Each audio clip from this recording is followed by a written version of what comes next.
Since I started making my own ghost gear, y'all have asked me questions like, how does it work? Why does it work? It's probably one of my favorite pieces I've ever made. Hands down. Not to mention, it's cute as fuck. I have lots of different types of gear that I would love to introduce to you and explain how they work so that you can get a better hold of what's happening when you're watching these shows. I have some of the gear that I made, and then I have the actual professional versions that you can buy online. I might have added a little bit of flair to most of my gear. I think it appeals to a very wide variety of spirits just because it's cute.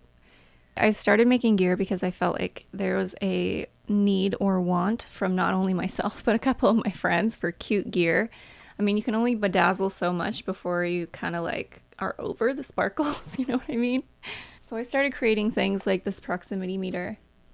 Lights up, it does everything the REM pod does, but it's in this little coffin and it's engraved. I want things to be aesthetically cute and I can't help it.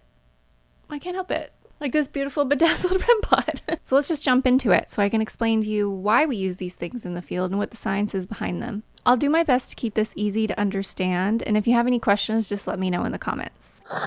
It's no secret that many people believe ghosts can manipulate energy in electrical fields, and that belief has really been around for decades. Tesla built a crystal radio in the early 1900s that was said to pick up voices of the dead, or possibly from other dimensions or solar systems. There's this article from 1901 where Nikola Tesla said, "My first observations positively terrified me as there was present in them something mysterious, not to say supernatural, and I was alone in my laboratory at night." There's schematics online if you're interested in building your own crystal radio. It's fairly easy and inexpensive.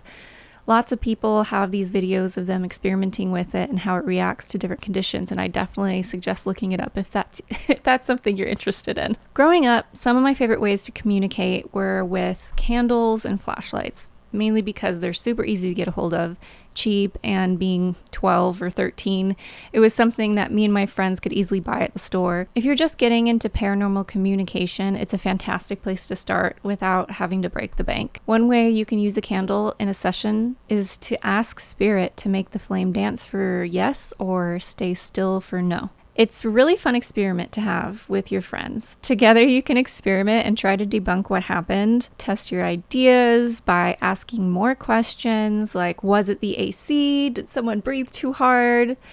There's a lot of reasons that it could have flickered, but in controlled environments it's hard to debunk and it makes you feel as though you really are communicating with the other side.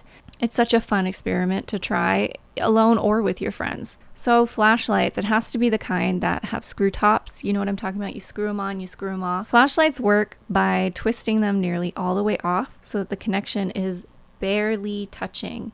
That way, the electric current can jump erratically, turning the flashlight on or off. It's very sensitive and easy to manipulate, which makes it ideal for experimenting with the paranormal. The downfall is that there can be some false positives with this method, but when used in a session where answers are continuous, truthful, or rhythmic, it's hard to deny that that is an intelligent interaction, especially if it's a very controlled environment.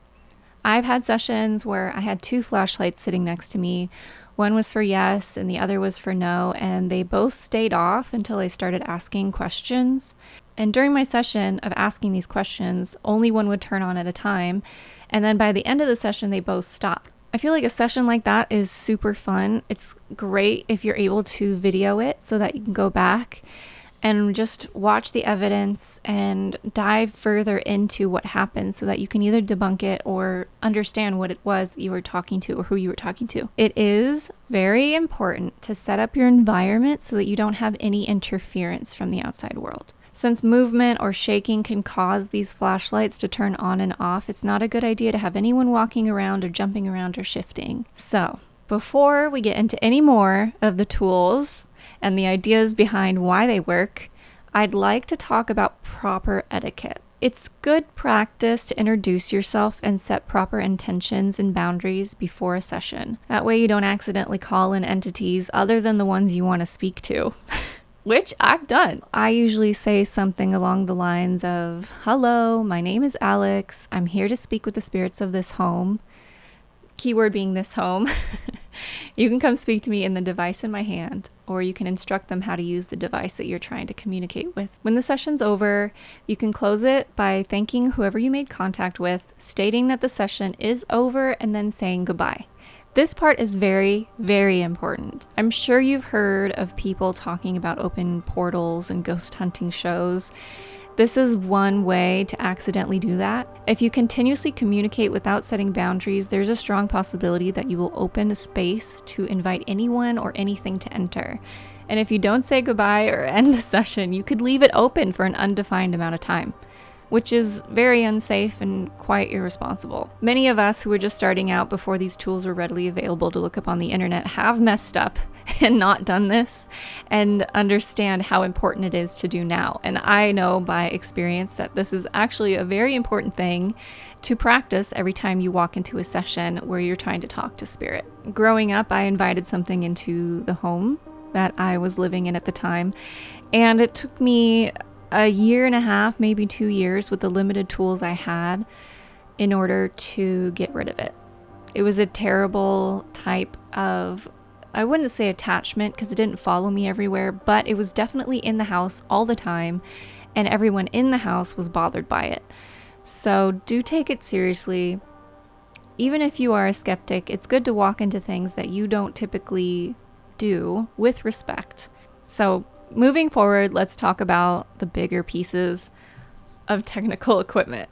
So the idea that spirit feeds off or gives off EMF when manifesting has been a theory that's been around for quite some time. Our own bodies give off electrical fields too. In fact, every atom has its own electrical field. It's in the building blocks of all of us. But it has been said that large enough artificial doses, like we're talking insanely high, can cause hallucinations and headaches. But this hasn't got any scientific backing behind it. It's just something that we are aware of and apply from time to time in case that's what's going on. But it doesn't have any scientific backing as of right now to make you hallucinate that I know of. It's also been said that many haunted locations tend to have high magnetic fields or EMF, which lends to the theory that it can essentially feed ghosts, giving them that extra power to manifest. Undoubtedly, you've seen in a paranormal show or two where someone uses an EM pump to try and elicit some big response from an entity. Either way, because of these theories, we use EMF meters during an investigation for a lot of reasons. We use them to rule out outside influence like electrical boxes with high readings or exposed electrical issues of old buildings. We gather information about the location, which forms a baseline idea. This way we know why we are seeing EMF spikes in certain areas and can debunk or validate while we're experiencing paranormal activity. So they are kind of useful in helping you understand what's happening in your environment. EMF is known to spike in investigations around the same time something paranormal happens. This way you'll know if it's the power box or something truly paranormal happening. I've captured many EVPs right after a spike was documented on the millimeter. I think it's a fascinating device and it's easy to carry around. All right, moving on to the ghost box or the SB7. Mine is the PSB7T spirit box, and I've taken the antenna out of it so it doesn't really pick up radio stations as well as it did before, which I feel helps me get clear communication and less radio stations. Say my name. So these are a favorite among many investigators for a good reason. It's extremely exciting to hear someone's own voice come through. Many of us get goosebumps. It's an experience that everybody, I feel, needs to experience, especially when you get a clear, intelligent answer that's heard by everyone in the room. It's honestly the closest thing we have to direct real-time vocal communication. I mean, mediumship is amazing, and I have many medium friends, but I love this way because we're able to document it and share it with others, especially capturing it in the spirit's voice itself. There have been many iterations of the spirit box over the years, including the OG Frank's box, which was invented by Frank Sumption. I'm hoping Sumption's how you pronounce it. Forgive me if it's not. These radios were modified AM/FM radios that sweep stations at a certain changeable rate. The most recent popular version is the SB7. It's quite a bit smaller than the original Frank's box, and I'll show you a picture of that. But on this specific device, paranormal investigators like to use the sweep rate 200. So if you're looking into using one of these, that's a nice little note to have. It's said this allows communication to the other side through these frequencies and white noise. There are a few engineers still working with this technology, continuing to perfect it. That includes the inventor of the Melmeter, Gary Galka. He is currently working on one that allows for easier communication and less of the between channels. And I frankly cannot wait to get my hands on it. He's on Twitter. If you guys are into that, I highly suggest following him. The SP7 is the standard device that we all know and love, and it's used most often combined with the Estes method. This method cannot be done alone, however. This is where one or more people ask the questions while the other listens to the spirit box under sensory deprivation. This removes sight with a blindfold and the ability to hear with noise canceling headphones that are plugged directly into the spirit box. This blocks out any outside influence and removes confirmation bias. Basically, the person listening under sensory deprivation never hears the question being asked by the other people in the room or the other person. The person under sensory deprivation only relays what they're hearing. This adds an extra layer of credibility, and it's my favorite method to use while investigating intelligent hauntings. It's a spine-chilling experience to ask a question and get a direct answer from someone who can't see or hear you at all. Let me explain to you a little bit further visually how to do the Estes method properly. So I don't have a blindfold. I lost it on my last investigation to show you all how that works. But just imagine I have a blindfold on, okay? You put your headphones on, and then you connect this directly into the spirit box. No one else can hear what's coming out of this. You can't see anything because you have a blindfold on. You can't hear anything because all you can hear is what's coming in through the SP7. And someone next to you is asking the questions. That's the Estes method. I hope that that helps because I know it can be kind of confusing to explain. I hope I did a good job. Anyways, all right, next up, the REM pod. I have a couple, and I'll explain to you why they're different too. So there are many versions out there that are sometimes referred to as proximity meters. That's what I call mine. These work with an antenna that emits a small electromagnetic field around it. It's about this big.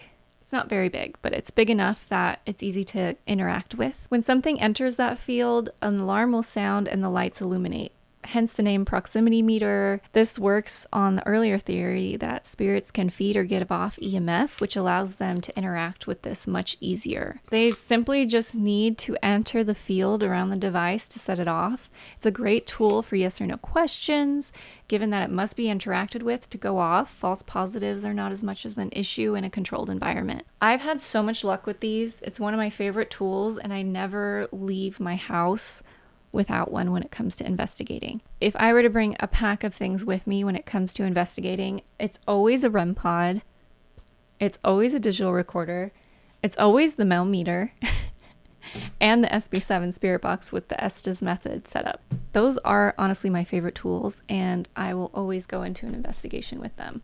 Let's talk about digital and analog voice recorders. Digital and analog voice recorders have a super long history in the paranormal. The parapsychologist Konstantinus Rodrive, I may be saying that wrong because it's German, popularized the ideas in the 1970s and described EVPs, which is short for electronic voice phenomenon, as typically brief, usually the length of a word or a short phrase. The Smiths, the band, even sampled one of his tapes in their song Rubber Ring, if you're interested in listening to any of the things that he recorded while he was experimenting with these devices. This is my original. This is my original digital recorder from forever ago. Like, it has a tiny little tape in it. I couldn't tell you how old this is. It's so old that I don't even remember when I bought it, but I'm pretty sure I bought it at Walmart when Walmarts first were a thing in Arizona. That's how long ago it was, when they were selling these in stores regularly. Yeah, she's old and she doesn't really work anymore, but I hold on to it because, I don't know, for memories. If you've ever heard of Class A EVP, you know that they are capable of recording quite clear and intelligent responses. These are called Class A EVPs, but that's not always the case. It takes an expert ear to really be able to discern if it's a real EVP or simply apophenia, which is described as perceiving patterns in random information, which We're all guilty of trying to hear something we want to hear, so it's always a good idea to share your EVPs with others and compare notes before concluding what was actually said, if anything was said at all. There are many digital and analog voice recorders on the market with different capabilities. I would advise against using iPhones or iPads voice recording feature because they have this built-in ability to block out background noise, which makes them kind of unreliable when it comes to capturing everything in the room with you. I believe that it's best to stick with a dedicated voice recorder for the job, something that can capture sound waves beyond our own hearing abilities. I mean, let's face it, as we age, we lose certain frequencies, so these tools are kind of invaluable. All right, let's talk about footstep trackers. I personally don't own one, but they look like this. These are simple yet cool devices that are made to pick up vibrations and react by lighting up or making sounds, sometimes both. You simply set it on the ground, preferably where footsteps have been documented before, and walk away from it or monitor it from far enough away that you don't set it off yourself. These tools are really useful in covering more ground during a larger investigation, and it's really exciting when you capture a footstep tracker going off upstairs while you're downstairs, audibly being able to hear someone walking around upstairs that isn't actually there. If you decide to use this method, I highly suggest putting it somewhere where you can record it. It's always good to have a camera going in any location that you have a piece of equipment that you're going to leave alone, because it's great seeing it light up and there's just no one around. All right, full spectrum cameras. These little guys are pretty inexperienced. I keep saying inexperienced. Why am I saying that? Inexperienced. It's not the word. Because I don't use it a lot. I don't know. These little guys are pretty inexpensive.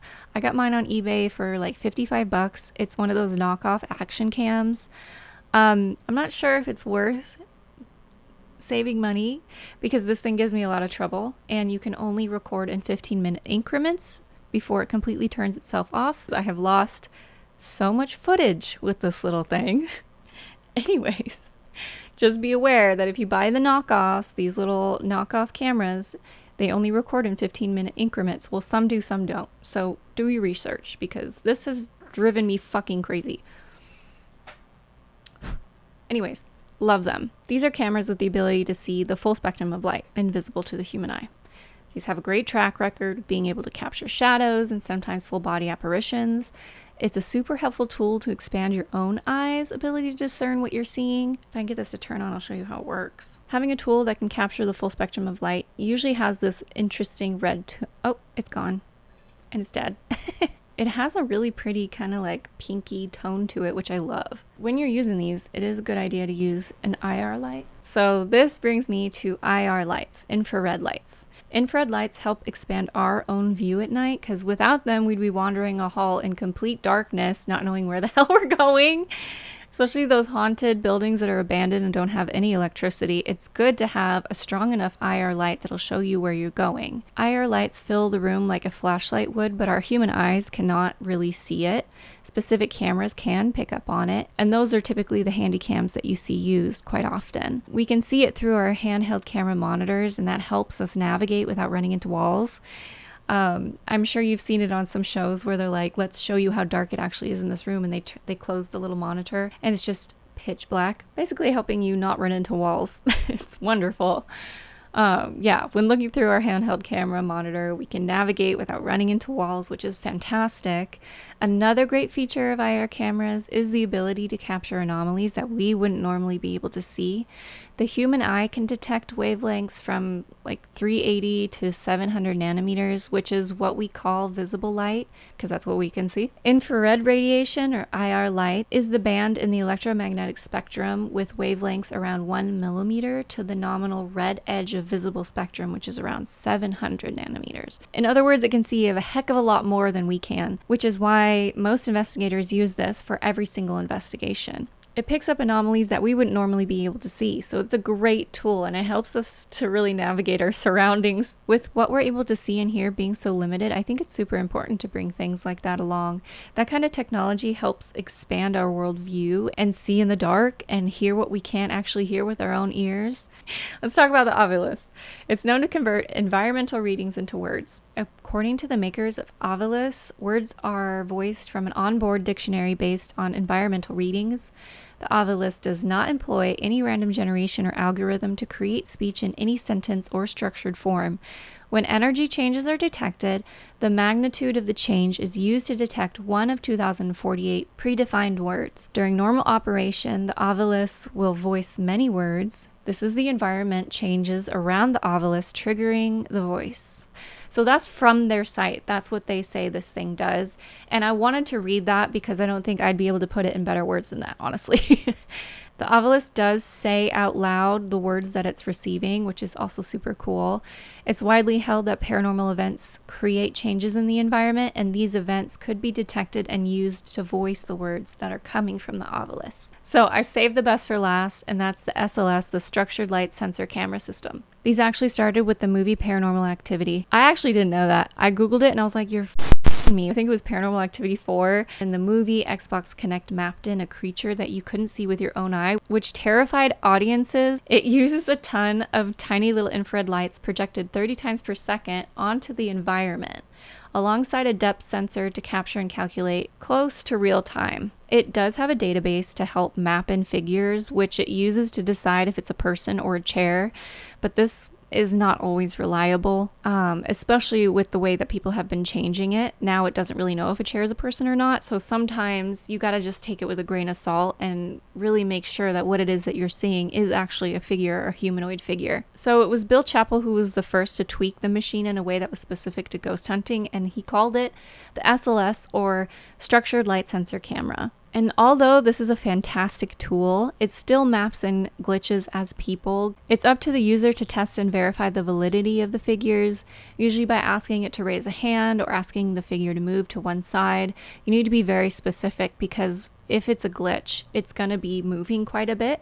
So be sure that you're very specific in what you're asking the figure to do so that if it does it, you can rule it out as being just a glitch. It's also a good idea to use other tools while using the SLS, like a temperature sensor or a full spectrum camera, in order to back up these findings. There are app versions now as well, and it uses Apple's LiDAR scanner, which is a similar technology to scattered light sensors. It uses these little lasers to ping off objects back to the device and create a 3D map.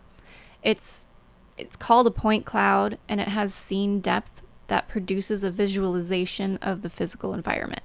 Hopefully you're able to understand that. With the correct software, it can be used to map in humanoid figures the same way the SLS does. So there's lots of apps out there that do the same thing as the SLS. If you don't want to spend $1,000 on something like that, the app I think is like $30, and I think it works pretty well. Apple's LiDAR is actually pretty cool, and I've been messing around with different coding languages in order to use it, just to see if I can tweak it myself and maybe make my own app or build my own app, and I've learned a lot. It's super cool. I mean, it works in the exact same way that the Kinect does, just on maybe a little bit more sophisticated way. I think that the apps work just as great as the old Kinect. I have both, and I've tried both, and I think they're both great. I highly suggest just buying the app first and trying it out. It does only work on devices that have the LiDAR. I'm gonna have to double check, but I believe it's on the iPhone 12 and up. So before you buy the app, definitely check and make sure that your iPhone or your iPad have LiDAR. It's pretty easy. Just put in the model and then does it have LiDAR afterwards? And I really love that it's making things more accessible for people. I feel like ghost hunting is for everybody, along with answering our questions, is there life after death? There are so many facets to an investigation, and there are so many different ways to capture what's going on based off of what is going on. If you have more of a residual haunting, it's good to use tools that can pick up footsteps or whatever it is that you've been hearing regularly. When it comes to an intelligent haunting, I love having everything with me. Because if we can capture a whole conversation with EVP digital recorders, you can capture two spirits speaking to each other, which is always super fascinating. I even use these old digital cameras from 2004. With these being so old, you can expect a couple sensors to be bad, so there's always going to be a couple spots, but there's something about old flash photography that really fascinates me when it comes to capturing anything paranormal. So it's good to try and experiment with different things. Try old equipment, try new equipment, try the apps, try it all, honestly. All right, so this is my proximity sensor. I told you I was going to give you a little rundown on it and why it works along with the other gear that I've made. I'm going to show you the inside. Don't judge me. Give you a close up here. What we're working with. Yeah, I think I did a good job. Honestly, I researched a lot and got a good grasp on how these work. It's fairly simple. It just alarms when you get close, like I was explaining earlier. It just alarms when you enter the field. So I made an extra long antenna on these bad boys.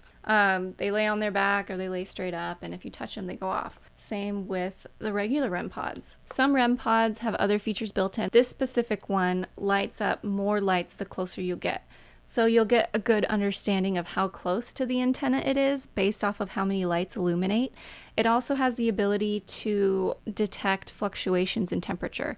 So if there's a 5-degree jump in either direction, this little light here, this tiny little LED will illuminate, and it makes a different sound than what you would normally hear. These are kind of expensive. They don't come with the cute spikes. That's something that was added on because of course.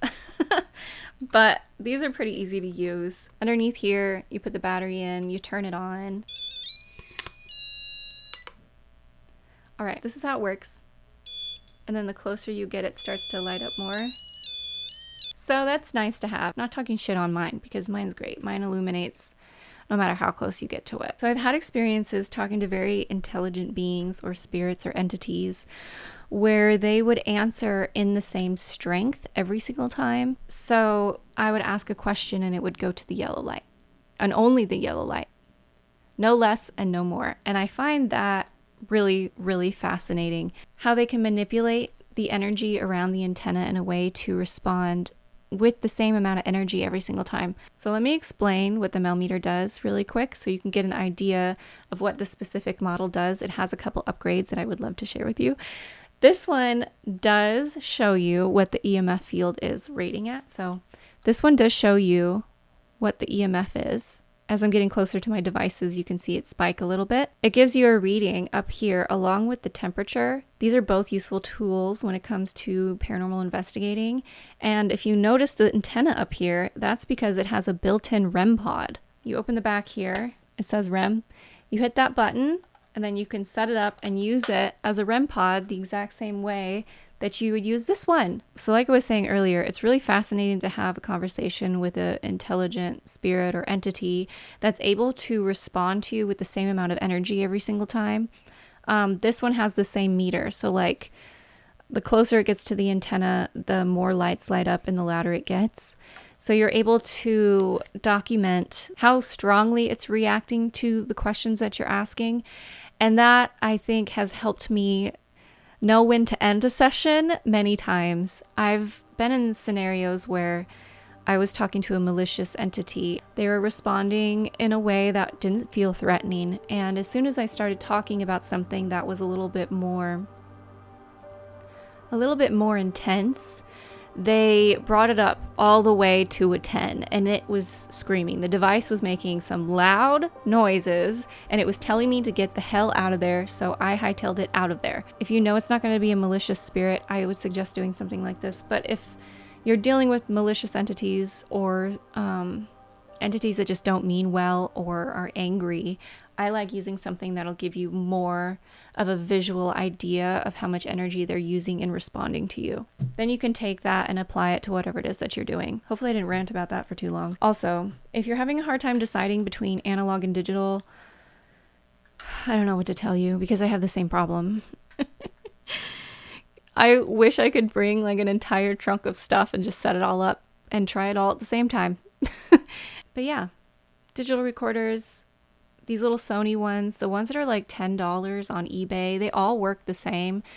They do make more sensitive ones that can pick up a larger range of frequencies. I've also seen situations where I don't own one, so I can't tell you what it is, but I do know that there are digital recorders out there that give you real-time feedback, so you can wear headphones and listen to what's being recorded at the exact same time. So if you hear something on the device, you'll be able to respond. Part of me doesn't like that because I've had situations where I've heard it with my own ears but not in here, and that helped me ask better questions. So it's really up to you. I mean, everybody has an opinion when it comes to the paranormal. You just have to be there and you have to experience it for yourself to really, really understand what's going on.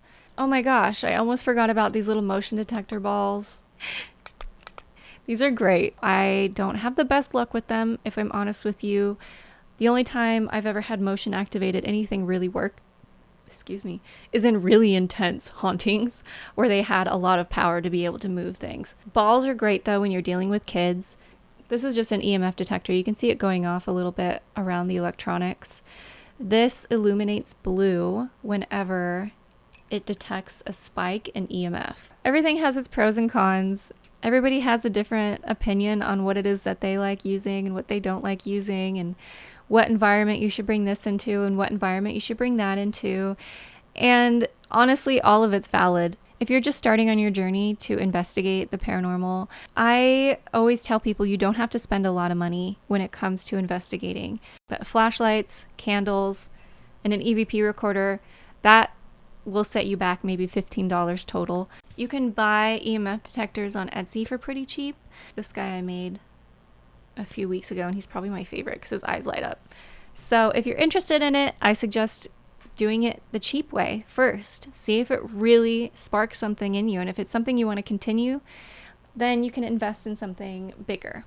I really hope that this was helpful because I have gotten a lot of questions as to why I like this equipment, how it works, why we use them in certain situations. I can try to go further into depth with certain things, but I wanted to make something that wasn't too overwhelming for people who are just getting into the paranormal. If you made it this far without falling asleep, I congratulate you.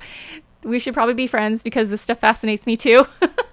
But yeah, that's the rundown. That's what the gear is. That's what we're using and why we use it. Thank you so much for hanging out with me, and I hope you all have a fantastic rest of your week.